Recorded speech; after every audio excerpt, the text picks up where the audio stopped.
Bonjour les amis, ici Stan Carré, sophrologue et coach en développement personnel, et dans cette vidéo on va parler de deux phénomènes qui peuvent modifier votre esprit si vous vivez une relation avec une personne au comportement type pervers narcissique. Ces deux phénomènes, c'est la dissociation et la désidentification. La dissociation, c'est un phénomène qui se produit dans votre esprit suite à un traumatisme. Donc vous vivez beaucoup de violences physiques, c'est-à-dire des coups, des violences sexuelles même peut-être, des violences psychologiques, donc c'est quand on vous hurle dessus, on vous parle mal, on utilise du gaslighting pour vous faire douter de vos propres perceptions de la réalité, on vous donne l'impression que vous êtes fou à vous-même, et donc si vous vivez tout ce genre de violences physiques, émotionnelles, il est possible que vous vous dissociez de vous-même pour ne plus avoir à souffrir. La dissociation, c'est ce moment où vous avez l'impression de vivre votre vie à l'extérieur de votre corps, comme si vous étiez un observateur extérieur de tout ce qui vous arrive. On retrouve plein de femmes qui ont subi un viol et qui racontent que pendant le viol, elles avaient l'impression d'observer la scène de l'extérieur, comme si elles se voyaient en train de vivre cette expérience traumatisante qui est le viol. Et le problème, c'est que quand vous vivez le phénomène de dissociation, certes, sur le moment, vous avez l'impression que ça vous permet de moins souffrir, et c'est logique, parce que justement, vous n'êtes plus en train vraiment de vous concentrer sur les sensations, d'interagir avec la personne qui vous hurle dessus, ou qui essaye de vous détruire psychologiquement, mais comme vous vous coupez de vos sensations et de votre corps, le problème c'est que après l'expérience traumatisante, il est possible que vous restiez en état de dissociation, parce que vous n'avez pas envie de retourner dans votre vie après avoir vécu tout ça. Soyez conscient que ce que je vous dis, je ne suis pas en train de décrire une expérience mystique ou de sortie de corps ou de voyage astral ou ce genre de choses. C'est un phénomène psychologique où vous êtes toujours là, vous êtes toujours incarné dans votre corps ou ce genre de choses, mais vous vivez la situation différemment. Comme si vous étiez apathique, insensible à ce qui se passe, extérieur à la situation, que vous avanciez tel un fantôme, comme si la vie était dénuée de sens, comme si vous n'étiez plus connecté vraiment à votre corps et vos sensations. Certes, si quelqu'un vient vous poignarder le bras, vous allez le sentir, mais beaucoup moins. Vous avez beaucoup moins de connexion avec votre propre corps. Comme si c'était juste une option, comme si c'était juste un véhicule. Donc le point positif, c'est que sur le moment, vous avez l'impression de moins souffrir, mais il y a plusieurs contre-coups à rentrer en état de dissociation. Donc je sais que vous ne le faites pas exprès, c'est un mécanisme de défense, une sorte de réflexe que l'organisme met en place. Mais un des contre-coups qu'on va retrouver au mécanisme de dissociation, c'est que pendant que vous vivez la dissociation, en fait, vous ne sentez pas rien. C'est comme si la souffrance s'accumule, et au moment où vous allez vous réassocier, il y aura du travail à faire, il y aura toujours des traumatismes, des traces traumatiques, votre subconscient il est quand même touché, et c'est toujours réparable, mais ça ne vous protège pas d'avoir des séquelles de cette relation. De plus, vu qu'en état de dissociation, vous êtes moins sensible à ce qui se produit, vous allez subir plus longtemps que si ça vous faisait plus mal. Donc, si votre bras est insensible à la douleur, vous allez le laisser poser sur la plaque chauffante, vous n'allez rien capter jusqu'à ce que ça sent le cramer. Ah c'est ma main qui brûle. Bon, c'est une métaphore. Mais si vous vivez une relation qui est hautement toxique et que vous êtes dissocié, vous allez tolérer plus longtemps les agissements que si vous étiez vraiment en train de vivre les événements dans le feu de l'action, et donc ça va faire encore plus de dégâts et ainsi de suite.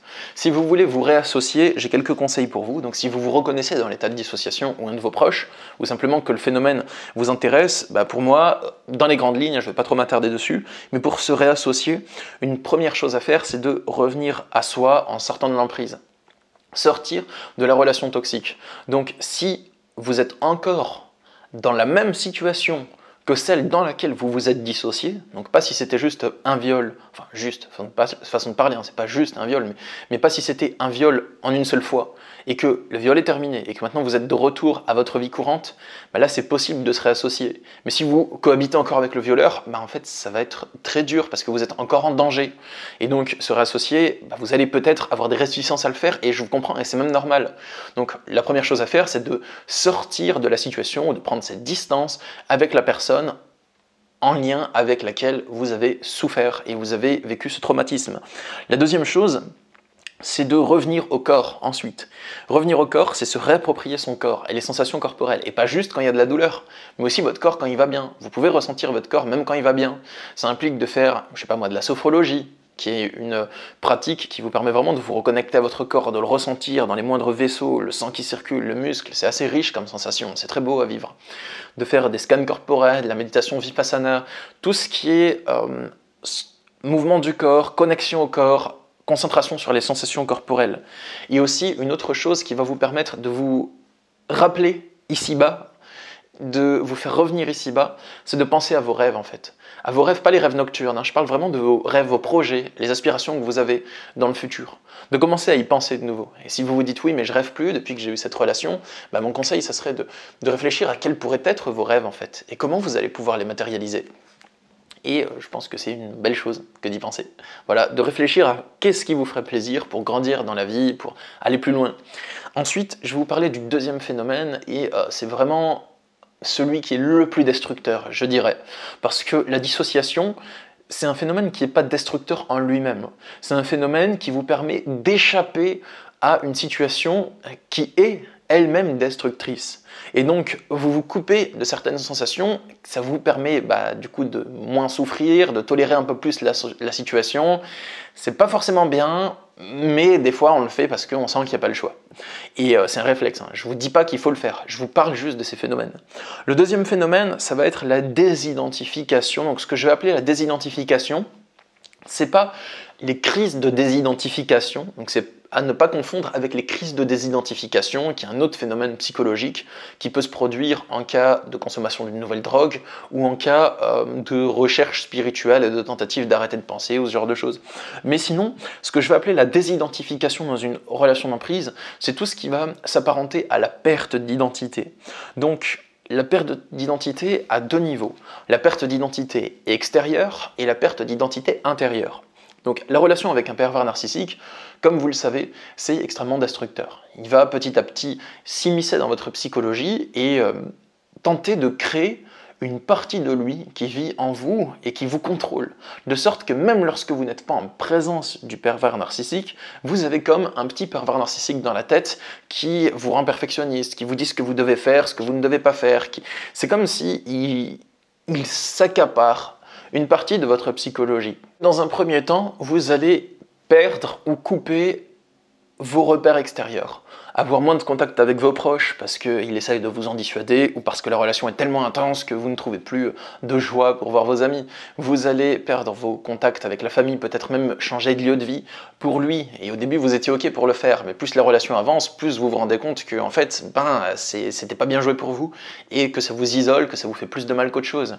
Et ensuite, il y a surtout la perte de repères intérieurs. À force qu'il vous influence à penser de la manière dont ils le souhaitent, qu'ils vous disent comment vous devriez penser, comment vous devriez réagir aux choses, qu'ils vous disent tous ces il faut, il faudrait, tu devrais, ça ne se fait pas, c'est mal, et ainsi de suite, qui vous expliquent en fait, qui deviennent votre maître à penser, petit à petit vous allez remettre en question vos valeurs, votre honnêteté, votre intégrité, et vous allez repousser de plus en plus loin les limites de votre intégrité physique. Toutes les choses que vous n'étiez pas prête à faire au départ, vous vous seriez dit jamais de ma vie je ferai ça pour quelqu'un, plus ça avance, plus vous allez enfreindre vos limites et faire tout ce que vous n'étiez pas prêt ou pas prête à faire. Vous allez remettre en question vos valeurs et tout ce qui constituait votre personne, vous allez le balayer petit à petit en suivant ses paroles, ses indications, ses instructions, voire. Et au bout d'un moment, vous n'allez plus avoir de repères intérieurs parce qu'il a détruit tous vos repères intérieurs, donc toutes vos valeurs, plus là, envolé. Tous vos principes, plus là, envolés. Et le seul repère que vous allez avoir, c'est lui. Et ce qu'il va vous dire, vous raccrochez à lui. Plus de repères extérieurs, plus de repères intérieurs, le seul repère qui reste, c'est lui. Et donc, c'est comme si toute votre personnalité, elle était complètement morcelée, qu'il l'avait complètement éclatée. C'est ça, la désidentification. Vous perdez votre identité. Certes, vous gardez toujours votre nom et votre prénom et plus ou moins votre apparence physique si elle ne se dégrade pas trop dans la relation. Mais votre identité, elle n'est plus là. Donc rassurez-vous les amis, votre identité n'est pas vraiment perdue dans ces cas-là. Je dirais plutôt que, pour donner une métaphore, c'est comme si votre identité c'était un puzzle qui était construit avant de le connaître. Et lui, il va enlever toutes les pièces du puzzle, il va toutes les mélanger. Et après, il va falloir les reconstruire. Mais c'est comme si les pièces du puzzle, elles étaient flottantes autour de vous. Et qu'avec du temps, de l'introspection, de la réflexion, vous allez arriver petit à petit à reconstituer ce puzzle. Je ne dis pas que c'est rapide, mais c'est faisable en fait. Et voilà, pour moi, c'est entièrement faisable. Ça prend du temps, mais c'est faisable. Pour sortir de j'ai quelques indications pour sortir de la désidentification. Premièrement, couper les ponts avec la personne en question, et ça, je suis radical là-dessus, et d'ailleurs je pense que tout le monde l'est, toutes les personnes qui donnent des conseils là-dessus. Mais bon, si c'est vraiment un pervers narcissique, il n'y a rien à faire, mon conseil c'est de couper les ponts radicalement. S'il y a un enfant, coupez les ponts le max que vous pouvez, posez des limites, communication stricte par écrit, enfin. J'ai fait une vidéo là-dessus, comment communiquer par écrit avec un pervers narcissique. Ensuite, il va falloir petit à petit reprogrammer son esprit, faire de l'introspection, comprendre ce qui vous est arrivé, travailler vos valeurs, faire un long travail de reconstruction en fait. Et c'est un truc qui est progressif, qui se fait petit à petit. Donc, si cette vidéo vous a plu les amis, déjà, vous pouvez vous abonner à ma chaîne YouTube pour être notifié des prochaines vidéos sur le sujet de la relation d'emprise en cliquant sur la petite cloche à côté du bouton s'abonner. Et sachez que je suis disponible pour des consultations de coaching en développement personnel. Je consulte par Skype, téléphone ou Messenger. Et mon but en coaching, c'est de vous aider à mieux comprendre votre situation et à sortir de la situation problématique, à mettre des actions en place, à avoir des nouvelles compréhensions, des prises de conscience, trouver des réponses à vos questions. Donc il y a le lien pour me contacter dans la description. Je vous souhaite bon courage, force à vous si vous vivez ce genre de situation et je vous dis probablement à bientôt pour de prochaines vidéos. Au revoir.